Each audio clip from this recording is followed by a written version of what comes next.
চট্টগ্রামের জলাবদ্ধতা দূর করতে প্রয়োজনীয় বরাদ্দ মিলছে না। সিটি মেয়র বললেন, এতে হিমশিম খেতে হচ্ছে সেবা সংস্থাগুলোকে। শনিবার চট্টগ্রামে এক মত বিনিময়ে তিনি একথা বলেন। তবে অর্থ সহায়তা দিয়ে আসছে বর্ষায় জলাবদ্ধতায় দুর্ভোগ কমানোর আশ্বাস দেন দুর্যোগ উপদেষ্টা ফারুকী আজম। গত 10 বছরে 15,000 কোটি টাকার প্রকল্প নিয়েও কমেনি চট্টগ্রাম নগরীর জলাবদ্ধতা। খাল উদ্ধার সহ নানা তৎপরতা চললেও শঙ্কা রয়েছে আসছে বর্ষাতে।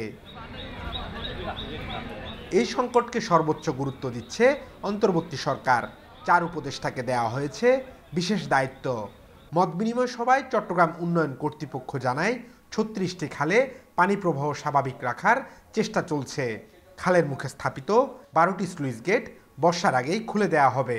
আমাদের মূল লক্ষ্য থাকবে যে আমাদের মেইন 36 খালের যে প্রবাহটা এবং সিটি কর্পোরেশন ওই খালে পানি আনবার জন্য যেটুকু বহনযোগ্য করা দরকার সেটা করবে। তো আমরা এর প্রেক্ষিতে সিটি কর্পোরেশনের সাথে উই আর ইন টাচ। এ সময় মেয়র শাহাদাত বলেন, বর্ষার আগে বড় খালের সঙ্গে শাখা খালগুলোকে সংযুক্ত করা কঠিন। পাশাপাশি সরকারি বরাদ্দ নিয়েও হতাশ তিনি।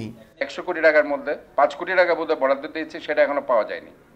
মানে এই যে একটা গুরুত্বটা বুঝছে না সেন্ট্রাল গভর্নমেন্ট, এটা আমি খুব দুঃখ করে আজকে বলতে হচ্ছে। যে জিনিসগুলো এলজিআরডিতে পাঠাচ্ছি তারা সেটাকে যদি গুরুত্ব নিয়ে না দেখে তাহলে পরে কিভাবে আমরা এই প্রবলেমগুলো সলভ করব। বাজেট স্বল্পতা থাকলেও সহায়তা দেওয়ার আশ্বাস দেন দুর্যোগ উপদেষ্টা ফারুকী আজম। আপনারা যেই পর্যায়ে চেয়েছেন তা না হলেও এই ফান্ডের একটা ফ্লো আমরা থাকবে। এখানে অসম্পূর্ণতা থাকবে, সিটি কর্পোরেশনের ফান্ডের দরকার।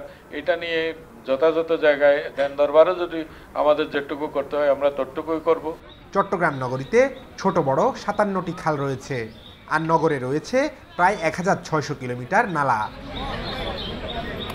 Abdullah Rakib, independent news, Chittagong.